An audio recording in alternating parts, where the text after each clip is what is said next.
Hi everyone, this is Karak from ACG, and today I'm exhausted, tense, a little bit flummoxed, and a great deal more puzzled than I normally am, as I bring to you the detective mystery, Blues and Bullets, a black and white and a little bit color game of detective mystery and murderous delights. Blues and Bullets tells the tale of Elliot Ness, post-Untouchables, where he owns a small cafe and makes pies for customers. And no, I'm actually not kidding. Retired and somewhat happy with life, the ever-droll but really surprisingly charismatic Ness gets pulled into a murder mystery involving children, blood sacrifices, and moneyed men and women doing things so unspeakable that the game really should just be called Oscars in video game form. Presented in episodic format with a gameplay style like Life is Strange, let's see if Blues and Bullets can pull it off in an ever-growing community of high-end titles from the likes of which are Don't Nod and Telltale, or if in the end, Ness should have just continued making pies, and as every single mob boss has warned an aged lawman, he just should have stayed retired. So here we go, the review for Blues and Bullets. Black and white gameplay, sinister murders, dressing up like Darkman as a disguise, and the age-old dire choice of drinking whiskey or juice. Let's check it out.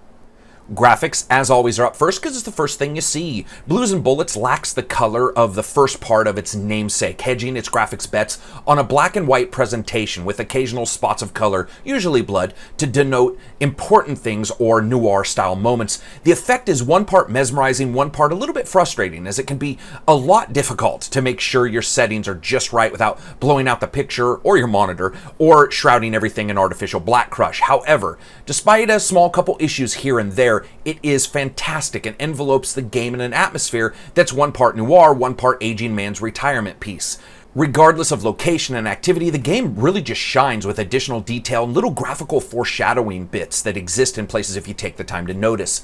Additionally, the splashes of color effect mean that exploring a dead body a little closer than most of us would probably like, or watching fireworks from the deck of an aircraft carrier-sized airship, are both impactful and poignant. Blues and Bullets does the same thing that Life is Strange does, but eschews the soft, blurred graphical effect of Life is Strange and its nostalgic desire, and instead replaces it with gritty black and white undertones and at times an almost pencil-drawn effect. Characters and locations seem to be given equal care here as well, and there's one particular main character though who, when first seen, might make you wonder if something happened to his face, as it looks oddly deformed and misshapen compared to everybody else's. I'm just gonna assume he was trampled by an invisible elephant and move on. It's just flat out wonderful. Sound, music, and voice.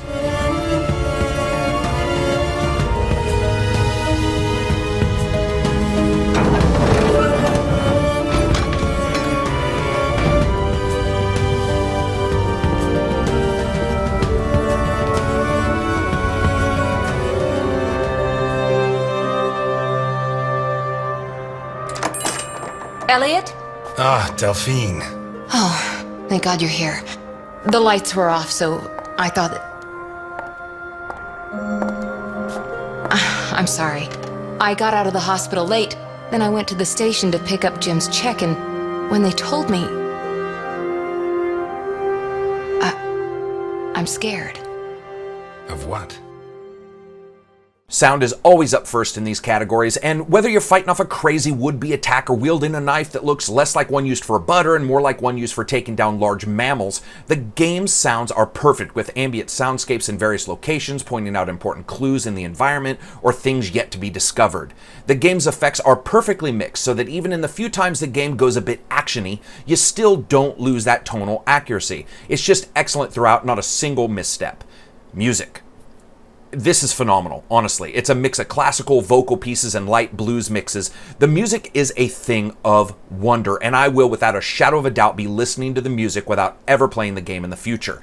Though at times macabre and at other times just simply somber, the game rarely leaves the gritty feeling of a man investigating a murder, even when Ness is communicating with enemies via lead braille. It's fantastic. That brings us to probably one of the most important categories here in a game like this, which is voice. And honestly, man, this is very close to artwork. Ness is a monotone lawman, his retirement heavy in his voice, but the peace he gets from his current spot in life is evident with the game's starting tones. And then, when the shades are drawn on his life and he's pulled back into the evils of man, his voice and narrative start to carry a unique finality to them, even when he's cutting barbs with various mob wannabes. The side characters, of which there are many, all seem to have large speaking parts, and they're excellent, especially one son of a bitch that deserves to have his life snuffed out post-haste. A dirty cop with a habit for beating on people. The voice actors nailed each character about as much as I wanted to nail that dude to a wall with something small, like, say, a moving vehicle. Excellent voice work throughout. And of course, that brings us to gameplay. This is a multiple choice adventure game, like the Telltale series or Life is Strange, with all the expected additions a detective game would seem to need, like an excellently informed and paced investigation system that's handled with rare grace that, say, the Batman detective scenes lack.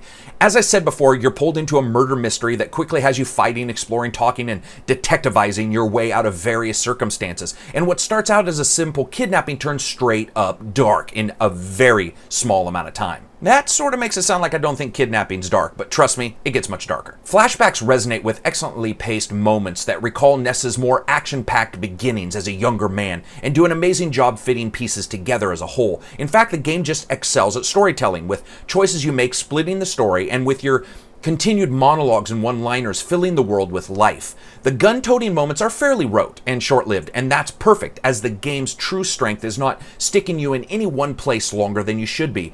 There is a very real, do this, move here, see this, punch that person in the face kind of mentality to the game that fits perfectly with a detective series like this. As you walk around, investigate, solve small parts of the case, and in one hilarious moment basically dress up like the old Liam Neeson character Darkman as a disguise, you're faced with an assortment of decisions, many of which seem mundane at first, but then, about halfway through the first episode, you begin to realize just how much of a slow burn this title is. A game that doesn't feel it needs to rush you via artificial means, but instead lets you play the game at a speed that seems right for the story, and it just worked. It's an almost instinctual pacing that I haven't seen mirrored in most other games. Life is Strange did it well in a couple episodes, and Wolf Among Us as well, but overall, this is one of the best paced, multiple choice kind of games I think I've ever seen. Honestly, through and through, the gameplay's pretty much excellent. Now, that's not to say that the game is perfect. The camera view is notoriously tricky at times, resulting in this aged, awesome lawman detective hero bumping into shit in the environment like he was struck blind by all the whiskey and rubbing alcohol poured through white bread he's been drinking. Additionally, some locations are rather cramped, and unlike past titles from other developers in this genre, for the most part, Blues and Bullets locations are almost freakishly small. Now, that benefits the story, but it does remove a bit of the exploration. Your mileage is going to vary here. Personally, it was perfect for me. The gameplay is excellent throughout. And of course, that brings us to fun factor.